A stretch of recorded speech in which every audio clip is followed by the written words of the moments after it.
And now we have the Stoney Nakoda Youth Council, who is going to present what they just did in the spring in New York, and they presented to the United Nations. So I'm going to let Daryl Kootenay take it from here. Good evening, everybody. My name is Tatankawa Gichi, which in our language of the Stoney Nakoda means dancing buffalo. That was a name that was given to me when I was just a young boy. It was transferred to me that belonged to my great-grandpa, part of the Kootenay family. I'm also two young men on my grandma's side, the late Ruth Kootenay. But myself, I'm also from Morley on my mother's side, but I'm also from the Navajo Nation in New Mexico on my dad's side. So I grew up kind of going back and forth from Navajo Nation and Morley, but I grew up primarily in Stoney Nakoda. Out of my brothers and sisters, I am the youngest, and out of all my brothers and sisters, I am the one that's lived the longest in Morley, even though they're older than me, because they've experienced life down in New Mexico and Colorado and such. I'm an artist, I'm a dancer, I'm a singer. I dedicate a lot of what I do to youth and working with my nation's youth, all youth, locally, nationally, and internationally. One of the organizations that I've been so happy and proud to be a part of is the Stoney Nakoda Youth Council, and I'll share a little bit about who we are and what we do. A few of our youth council members are here to share a little bit about their experience at the UN, which was a project that was a part of the youth council that we kind of branched out, and so I wanted to talk about the UN project, but also I wanted to explain a little bit about the Stoney Nakoda Youth Council. So the suicide rate for Alberta between ages 10 to 24 years old from 2000 to 2016 per 100,000 people, Indigenous youth female are 38.3%, non-Indigenous youth female are 3.4%. Indigenous youth male are 51.2%, non-Indigenous youth male are 13.3%. Indigenous youth have a higher rate of suicide than non-Indigenous youth. And these pictures up here that you see are pictures that a lot of Indigenous youth can relate to. As an Indigenous youth growing up, personally in Morley Reservation, this is what I've come to see growing up as a child.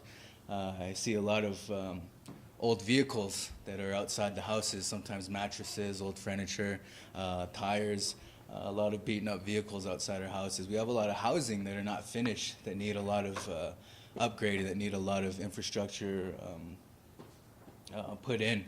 Of course, a lot of these housing projects are not finished. A lot of the times we would see a lot of horses running around freely. We also see a lot of nation members on horses, which is very cool. But we also see a lot of our relatives struggling from the effects of Indian residential school and the intergenerational trauma. The person laying there on the ground, you know, could be my grandpa, could be my grandma, could be my dad, my mother, my brother, my sister, could be my daughter or my son. That's a reality in my life, to see someone like that. In my case, almost all one of my relatives have been in that situation, and I've been there myself growing up to see that as a child. I've lived in that kind of lifestyle, and one day, one morning, I was in that position where I was outside sleeping without any place other to sleep. It was during that time that I realized that this isn't who I was, this isn't who I am as a Nakota person, as an Indigenous person in Canada. And so I dedicated my time as a young person, and this was very, very young, in high school, grade school, where I made the choice that I wanted to help my people, give back to my people as the way we did when we were living before Canada was born. When we had teepees, you know, our communities were very strong. We helped one another, we supported one another. Everyone had a role, everyone had a purpose, and everyone was proud of that purpose. And today, this is what we've come to realize on a daily basis. Of course, we have a lot of projects and initiatives that are doing great things to overcome these challenges. For example, the Stoney Nakoda Youth Council. So the Stoney Nakoda Youth Council was one of the projects that I was very honored to be a part of in organizing and implementing this project in 2014.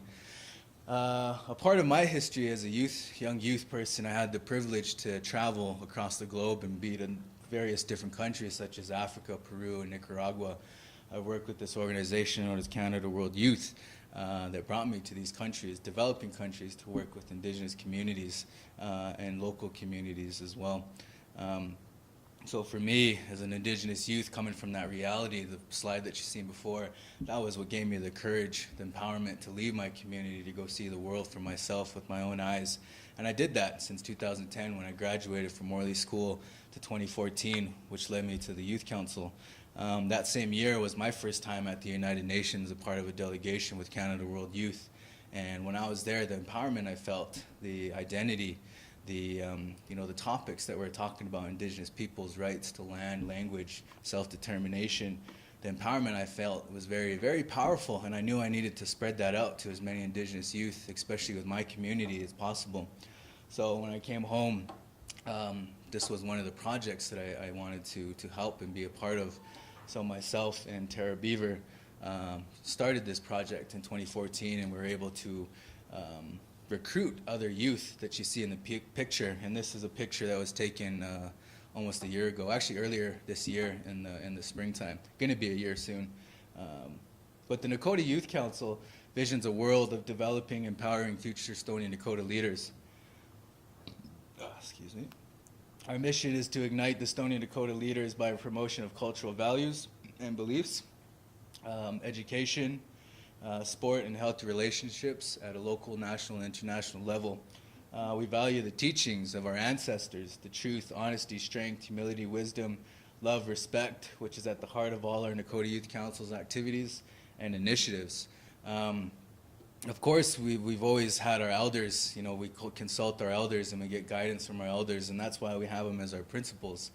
Everything we do, we want to abide by being truthful, being honest, humility, wisdom. For example, in humility, we do a great project. For example, going to New York, being a part of the UN. Humility, one ways that we would put that into our daily life is to come home and not act better or greater than anyone else in our community. We did get this great experience, but to be blessed with humility is to not shine that pride, that praise over our community, that we're all equal, we all belong together, we're all related. So humility is one of those forms that we would live by in our daily lives, is, in other words, not showing off, not putting yourself out there for the whole world to take pictures of you. So that's an example of the Nakoda Youth Council's principles. So we've had a lot of projects to be a part of. One of the biggest ones since 2014 is we were able to be a part of the Stoney Nakoda Sioux Alliance camp, which is a culture camp that was created the same year in 2014, where we had Sioux Nakoda culture communities come together for the first time to celebrate who we are as Nakoda people, as Nakoda, Lakota, or Dakota. And so we had, for the first time ever, the Alexis Nation up in Edmonton, Paul Band as well up in that area, Nakota Sioux, Morley, and as well as the Care the Kettle Reservation in Saskatchewan. We all came together in Morley and had a cultural camp for a week.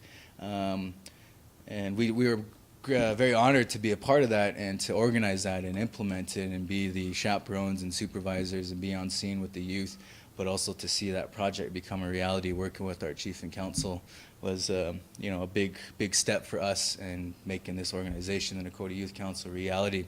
So that was a stepping stone for us. But one of the other projects I wanted to talk about was the Stoney Nakoda Youth Delegation at the United Nations Permanent Forum on Indigenous Issues that took place at the UN headquarters in the end of April and the beginning of May. It's a 10-day celebration, but due to funding and how much it costs for youth to go to New York, we had to limit ourselves to just 5 days plus 2 days travel. So is anyone here familiar with the Declaration on the Rights of Indigenous Peoples? Yeah, we got right on. Yeah, we got one. But this is fairly new. This declaration was created in the early 2000s and was presented to the UN General Assembly and was not adopted. It took some years to get it adopted, finally in 2007. And Canada was not on board with this, as well as US, Australia, and New Zealand. So Canada's position on this declaration has been very weak. And this declaration, to me, as an Indigenous person, is a tool. We utilize it against others that are maybe trying to, what is the word I'm looking for, that are taking advantage of Indigenous people's rights. we would use this as a tool to explain ourselves, to have our voice heard. This declaration is a way of our identity, our teachings, our culture, our language, our way of life, our right to land, our hunting rights, our self-determination. This all represents that for me as an Indigenous youth, and it gives me hope as an Indigenous youth to keep doing what I'm doing, to keep working to help Indigenous peoples. This is what gives me that strength to continue on. So a little bit more about the Declaration and the Permanent Forum on Indigenous Issues. So each year, the Permanent Forum on Indigenous Issues brings together member states and Indigenous peoples to provide advice and recommendations to the United Nations on Indigenous issues related to economic and social development, culture, the environment, education, health, and human rights. It's also known as the 6 mandate areas. The Permanent Forum is an advisory body to the Economic and Social Council, also known as ECOSOC, and the UN agencies. So the theme of this year's gathering is the 10th anniversary of the Declaration on the Rights of Indigenous Peoples. That's how long it's been created, and it's been known to the UN for 10 years, and it's been adopted for that amount of time. Of course, this began in the late 60s, early 60s actually, in the 1900s. Of course, you guys are probably a little bit younger. I'm not too sure, so pretty close, fairly new for you guys. So this gathering here, you'll see a little bit of the slideshow that I'll show, but this gathering was very sophisticated. It was very high-end, high-plenary meeting, and for youth from Morley to be a part of was a big culture shock.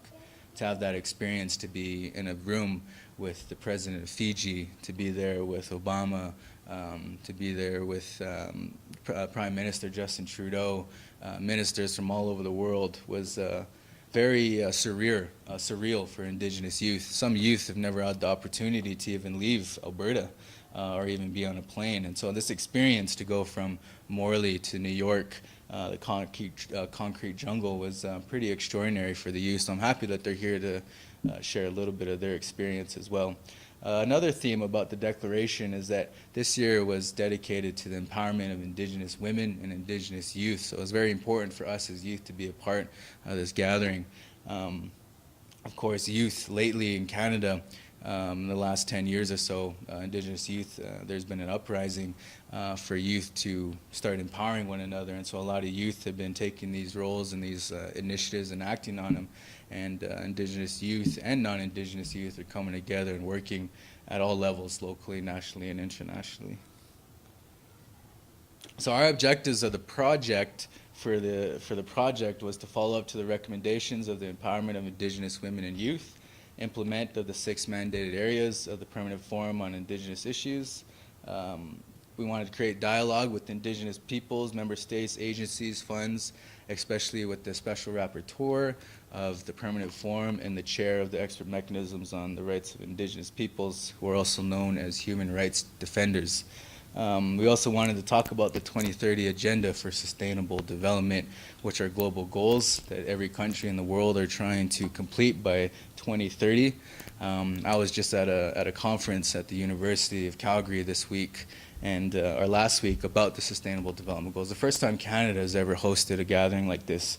And they asked me a question. I was on this panel, and they asked me what those meant to me as an Indigenous person, the Sustainable Development Goals. Well, there's 17 of them, and each goal is sustained to world goals. For example, taking care of life above water, taking care of life below water, creating sustainable cities and communities, helping the environment, climate change. These are all examples of the SDGs, Sustainable Development Goals. So my response in that question was that as Indigenous peoples, what the SDGs are now is our way of life. We've always learned to respect life on water, or below in water, and life on land. We think of the earth as our mother. Makoche is what we say, Mother Earth. It takes care of us. She gives us clothing, food, medicines to heal. She gives us the way of life to live beautifully. We got the mountains, the trees, and the snow that are happening right now. It's just very beautiful for Indigenous peoples, and we know that Makoche is the one that's providing this. And so the SDGs are another way of taking care of Makoche. For us as Nakoda people, Indigenous people, that's the way we were born, to take care of Makoche. So we're very happy that the SDGs, the world, are finally making goals that are relating to Indigenous peoples' principles, in other words. So the objectives for the participants of the project were to engage experiential learning processes. Youth delegates will be immersed as learners in this experience offered by the permanent forum, and I myself, the project coordinator, would encourage reflection about the experience to develop new skills, attitudes, and new ways of thinking. Reflect on learnings to enable youth delegates to address their issues, priorities, and needs, and what's important to them at an international forum. We wanted to create local, national, and international networks for future collaborations. We wanted to use skills, knowledge, and strategies to create future engagements with the UN mechanisms and bodies. And we also wanted to support activities to Canada's 150th anniversary as a country and the 10th anniversary of the UNDRIP. Of course, this year is Canada's 150th birthday as Indigenous peoples of Canada. A lot of us have mixed emotions. But coming back to our principles in the beginning as a youth council, we talk about humility, we talk about respect. As Indigenous youth, the way my grandma, my ina, my ade, my grandpa taught me is to forgive, and to continue to work together. And so we wanted to support Canada in what they're doing as a country, as a human being on Ina Makoche, and to not discriminate against one another. So we wanted to support activities related to Canada's birthday out of the happiness of being Indigenous and being proud to be Indigenous. That's just who we are, is we forgive and we continue to work together and see what we can do to better Ina Makoche and the world around us. So a little bit of the timeline of the project, and then we have a slideshow that I'll show you guys, and then we'll have a few of our youth delegates that will share a little bit of their experience, and then we'll have a quick what we're doing now, and then we'll have maybe a little bit of questions, and then we're done for this evening's presentation. So the timeline started with the application process, the orientation. Then we did have an orientation meeting with selected participants. We then had a pre-departure workshop and training. Like I said, for some youth, they've never been on a plane before, and they've never left the country or the province. So it's a big change going from a different country, especially to New York. What we're used to seeing here, the mountains, the grass, the Chinook wind, the openness, the animals. That's what we're used to seeing. But when we go to New York, the traffic, the people, the concrete jungle. I remember when we were there, I always wanted to, wherever I go in my travels, I always bring tobacco, and I always make an offering to wherever I am to let Ina Makoche at that place that I'm at, that I'm here, and that I'm respecting her, and to take care of me while I'm here, and I'll do the same. And I wanted to do that in New York, and we couldn't do that because there was no land anywhere. We were kind of like, it was a little bit depressing actually, and there's so much noise, so the only closest place was Central Park. But for a youth, that's a big change, to go to a city that never sleeps. And so it was a big challenge for them. And so we had workshops and trainings to help them to overcome these challenges. We had 7 days in New York. The Sunday we collaborated with the Global Indigenous Youth Caucus. Monday was the opening ceremonies, so the gathering. Tuesday we had our sessions, and then we had a Canada World Youth side event where because I worked with Canada World Youth, they reached out to us to do a presentation to their side event about who we are as Nakota people. And so we did a presentation at the Permanent Mission of Canada, just right next door to the UN in New York. And so you'll see some pictures of myself and my wife there in our outfits dancing. Wednesday we had our permanent forum sessions, and then we also went to an American Indian Movement info session. I'll share a little bit more about that. Actually, the last picture there, these two fellas on the far right there, they're part of the American Indian Movement delegation, and their youth, and they're Lakota, and they're promoting their conference that they had in August called Miniki Wakan, dedicated to water summit. And because we met them in New York, and we connected so closely because we're Nakota and they're Lakota, and their card says Miniki Wakan. For us in Nakota, we say Mini Wakan. And so we really just connected with the language, and our history is Lakota, Nakota people. And so we became really close to these gentlemen, and they ended up inviting us to their conference in Minneapolis, Minnesota also known as the Twin Cities, where, again, I had the privilege to go and be a part of this August. So that was a good example of making future collaborations with the UN. But they're part of the American Indian movement. So we attended their gathering and supported their initiatives in New York. Thursday we had a day off. When we were there, it was just boom, boom. Every morning was 8:30 meetings. We had breakfast at 7:30. By the time the side events were done, it was 9:30, and we'd barely have time to go see the city. So Thursday we made a day off where you had time to go sightsee and do a little bit of shopping. And then Friday was our final debrief, where we went to Central Park to have a final debriefing, evaluation, discussion, and do a few forums. We had a final debriefing workshop and training in our home community, just in Dead Man Flats there, very beautiful mountain resort. So that was very nice. We participate in one or more public presentations to our home community. Of course, we encourage our delegates to do that on their own, but we do a lot together, like today, and we did one at UFC last week, different from the SDGs conference. We did one to Suncor, who has funded us. We did one to our high school, our local community, and so that's kind of what we want to continue to do, is spread awareness. So we're very grateful that you guys came here today to listen to our presentation.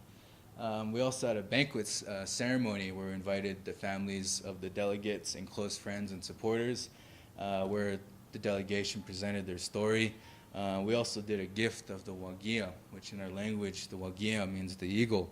And to follow and keep our traditions alive as Nakoda people, we gift a feather to individuals in the community that have shown a significance of effort to the betterment of their family, their community, their people.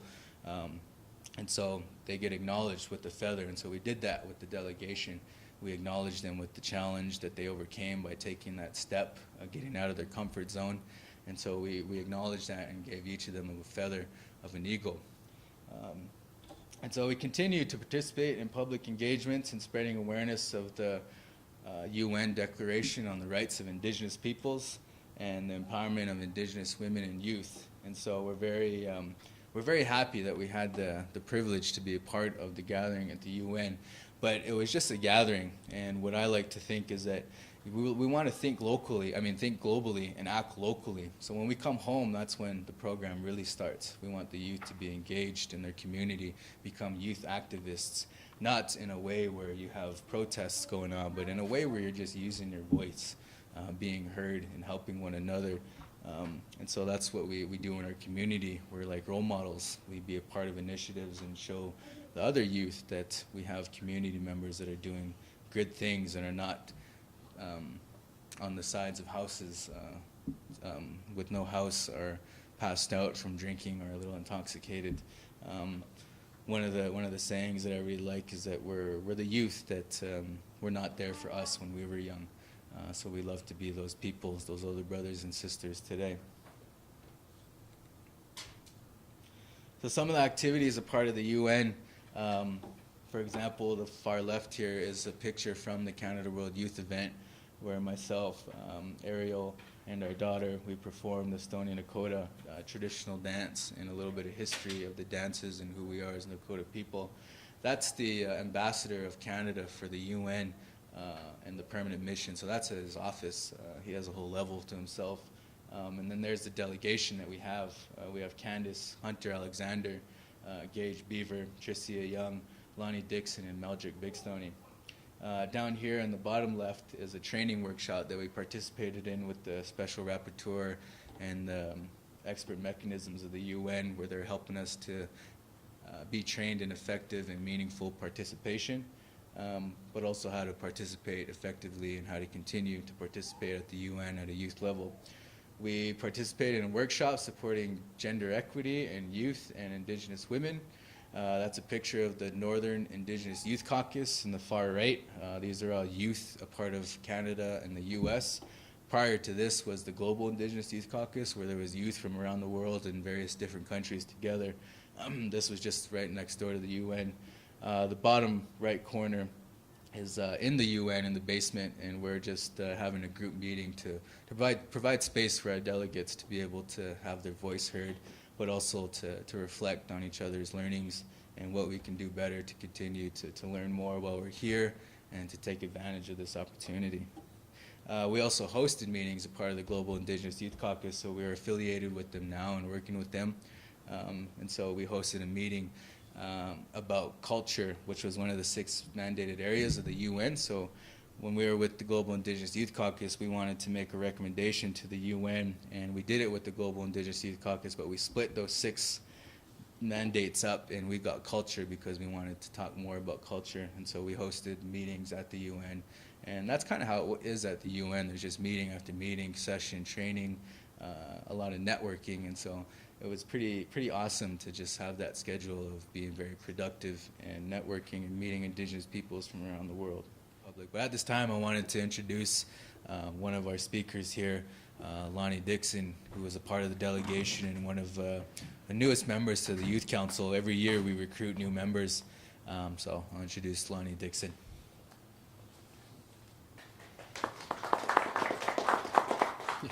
Pretty bright up here. Hello, I'm Boastech. Dinita Ada and Uki Nastuna Danako Makami Bukimani. Hello, my name is Straight Up Feather. It's my Indian name given to me by my grandparents and they're Blackfoots from the Blackfoot Confederacy. I was given to me as a little boy because I ran around with a feather in my hat. Just one feather that was straight up all the time, so they gave me the name Straight Up Feather. I'm a Dakota Sioux from the Stoney Nation. I'm a Dene from the Sioux Nation. I'm a Blackfoot from the Blackfoot Confederacy. And as Daryl was saying, this is my first year on the Dakota Youth Council, and a bit of a reason why I wanted to join the Youth Council is those pictures that he was showing you. You know, those do hit home with me. I grew up in an alcoholic environment. I seen things that are very abnormal, and I didn't want anyone else to go through what I went through and what I felt. You know, there was times where I couldn't go home or just scared to even see my father because he was the one that was like that. And as I grew older, you know, my mother always taught education to me. That's why I missed out on my culture part. I wasn't brought up culturally the way Daryl was. I don't know the stories. She brought me up on education and to empower myself and to speak my voice.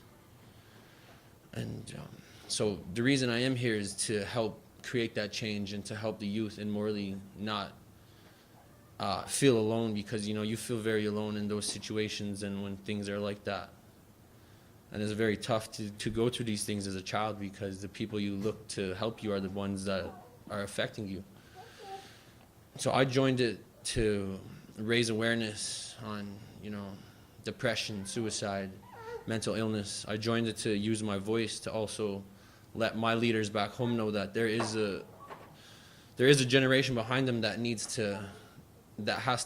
they need to help, because we're very underlooked to be youth in our community. There's not a whole lot of events, you know, there's no basketball courts or no gym to do all these stuff that you can around here. No, there's drugs out there, there's alcohol, there's gangs, there's things that make them feel welcome. You know, these ain't good things, but that's the only family they know.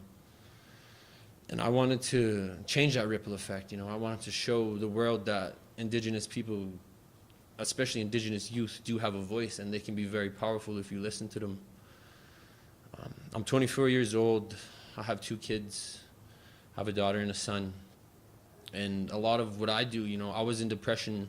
I lost my father recently, 2 years ago, and I was in depression for a long time.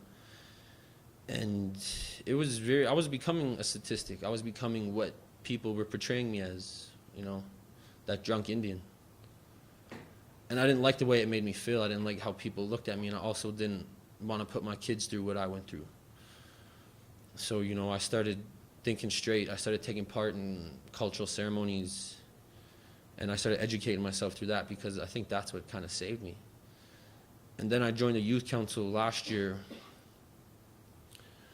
And honestly, since I've joined, I've become a whole other person. I'd like to say, like, I like to shadow Daryl and his work, because he's done an outstanding job in our community. And, you know, for someone to go out of their way to use their personal time to want to create change with the youth, you know, that's something special. And sadly, it's very underlooked, especially in our community. So, you know, I wanted to be like him, and I wanted to help out. I seen the change, and since I've been doing it, I've gained the confidence to tell my story, to also tell youth that it's okay to feel like there's no one, or that it's even okay just to cry, you know, to let emotions out. And yeah, and so the UN trip for me would have, the whole thing was an experience. Like everything, that the flight trip there, that was an experience itself. The meetings, that was another experience, and then just our free time. But what it did for me is it gave me my voice. It made me feel very, very powerful to stand in front of world leaders and to just let them know that we're here and what's going on, and for them to actually listen. You know, you gain from it. And to, like Daryl said, you know, to leave my community and to go somewhere so different, it was really good, but it was hard at the same time. You know, like your emotions are so hard to control. The city was amazing, and you know, the people we met over there, it felt good to see that there's other Indigenous youth, not just from Canada but around the world, trying to stand up for their communities. You know, it's the youth that are standing up now, I find. And for me to see that, it gave me a drive to keep going, because to do this, to be a part of this youth council, it's not easy. You know, we don't get money from, like, the way they think we do. We don't get support from anything in our community. We do everything based off ourselves. We write letters for grants. We pretty much self-governed, right? So, like, with all of that, it's been a great experience being a part of the youth council. Sorry, I'm mumbling my words. I've never improv before. I usually write everything, you know.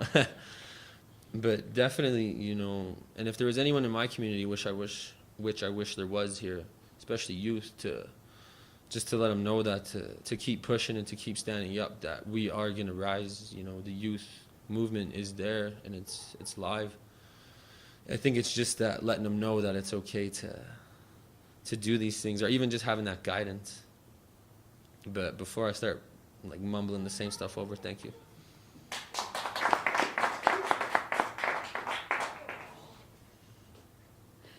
Okay.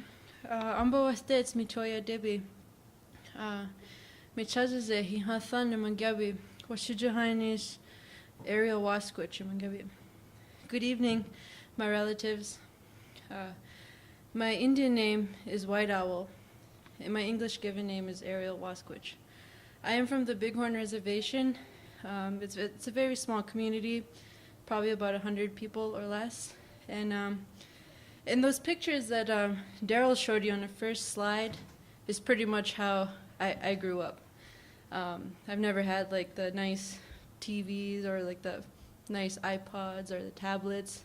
My grandma would just tell me, go play outside. It's like, you have nature. He's like, go play outside. But I wanted to talk about my experience in New York. First off, it was an incredible feeling to be there.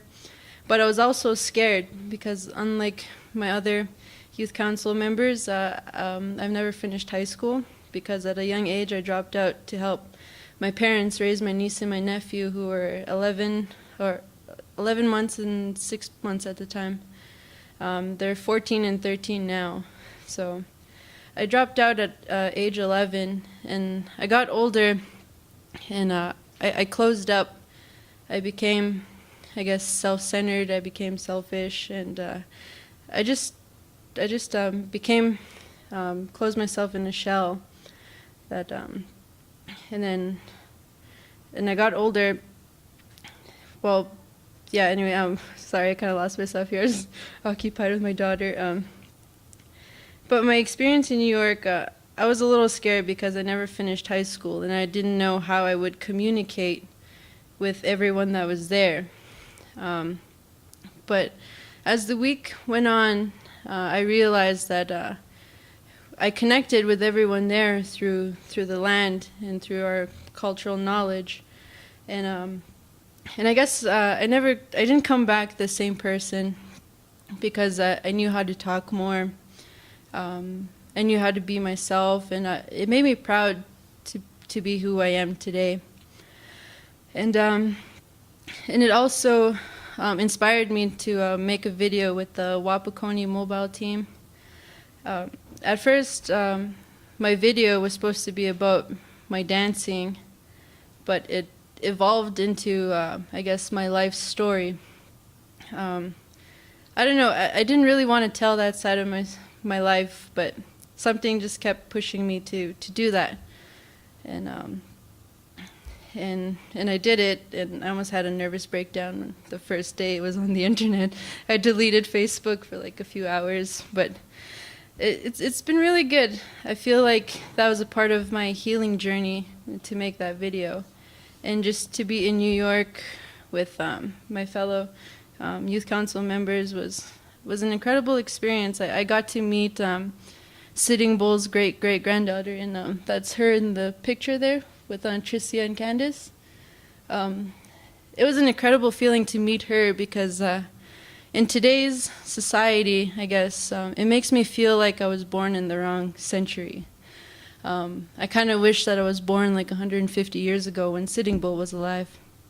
But being in New York and meeting Brenda White Bull, it kind of filled a void that I've been searching for. And just meeting his granddaughter made it feel like I met the actual Sitting Bull. And I've also met the president of Fiji. I tried to tell him to take me to Fiji, but it didn't happen. Maybe in 5 years I'll be in Fiji. And there was also I think he was the Prime Minister of Australia. One thing that I thought that was really cool about that was he had like the Australian accent, and there's a few people from, I can't remember where they were from, but they spoke Mandarin, and they're really worried that he wouldn't understand. They just told him, just speak your language, and then they spoke for a long time. But when they're done, the Prime Minister of Australia started speaking Mandarin. It was really cool. I kind of want to do that now. So I'm on the verge to learn French too. But just being in New York with, well, I guess I would say if you don't like anyone up in your business, New York's not for you. People are kind of rude over there. We were in Times Square, me and my daughter, we were looking at a horse, like the RCMP ride on horses in Times Square. We were looking at a horse, and then all of a sudden there's a lady that just like started pushing us like out of the way because she was like trying to see the horse. I was like, I almost hockey checked her, but we were good. But yeah, just being there was just it was, I don't know, I guess incredible just to witness everything over there, and then it just makes you feel like you're in like a whole different world where out here we have like the mountains and the trees and the land, and then out there it's just cement after cement. So yeah, but overall I had a really great time there, and what made me the most happiest was to see the other youth council members getting to experience the outside world, and yeah, it was really nice. Yeah, I think that's it. Yeah, thank you.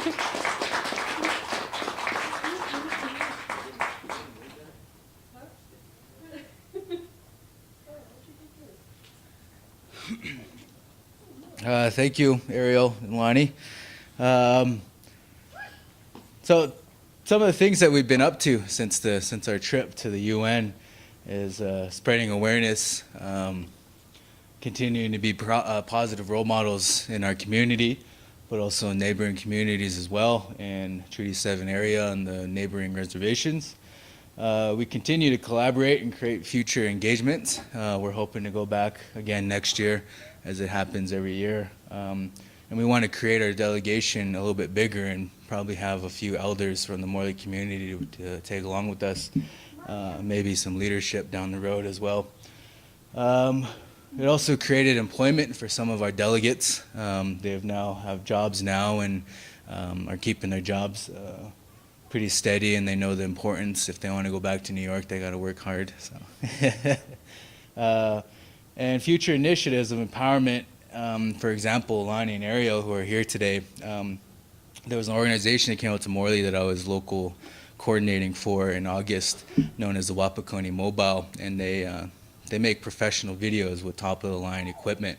And they were there for a month in Morley, offering their skills to Indigenous youth.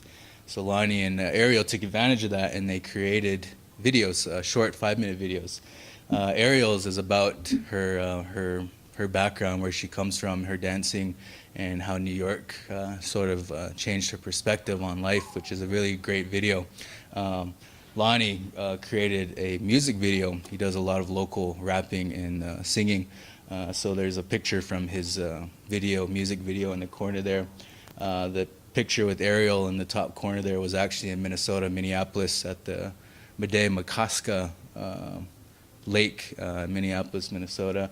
This is Gage Beaver, who was speaking at the AYE Youth Explosion Aboriginal event in Calgary. This was right after we got back from New York, a few weeks after. So the whole delegation was there, and it was very powerful and strong. This was a few weeks ago at Suncor, so this was our Suncor presentation. And then this is a part of the Sioux Alliance camp that I mentioned. This year, it's hosted in different communities every year, especially those that were participated in the first year. So it happened in Morley the first year, Alexis the second, and this year marks the third year, and it was in Carry the Kettle, Saskatchewan, just outside Regina. So a lot of us went, and we also participated in their powwow just after their culture camp. So this is some of us in our outfits. You got Joey Mackinac, who was a part of the youth council but never came to New York with us. You got Ariel. Tristia Young is in there, who was a part of the delegation, myself and my brother, his family, and a few of our friends. And so this is what we do on our downtime, is we work on a lot of powwow regalia, going to powwows and dancing. My brother there on the far right actually won a horse, and why we took a picture. And so that was pretty amazing. So we continue to do things supporting our culture, our identity, and our role as Indigenous youth leaders in our community. And we continue to do so and spreading awareness, for example, speaking here tonight, and continuing to do that wherever and as much as possible. So with that, I wanted to say thank you. And for the videos that Lonnie and Ariel are on, it's on Vimeo. I'm not too sure if you're familiar. Lonnie's video is called So Alone, but I noticed if you, his Indian name is Straight Up Feather. So if you Google, or if you put that in the search bar, you'll find his video faster that way, Straight Up Feather. And then Ariel's is Zuya, which is Z-U-Y-A, which also means the journey. And that's how you can find their videos on Vimeo. They're 5 minutes long. Check them out. I really encourage you to do so. They're very awesome and inspiring. We were showing them at the University of Calgary, and the students were just so, they're just so impressed and so happy to see that, and they really want those videos. So I encourage you guys to do the same. And again, we're just very honored that you guys are here. The weather is pretty crazy out there. And again, we're just happy that you guys are here to listen to our story as Indigenous youth from Morley, the first ever. And so thank you, and we hope you have a safe night and a safe trip home.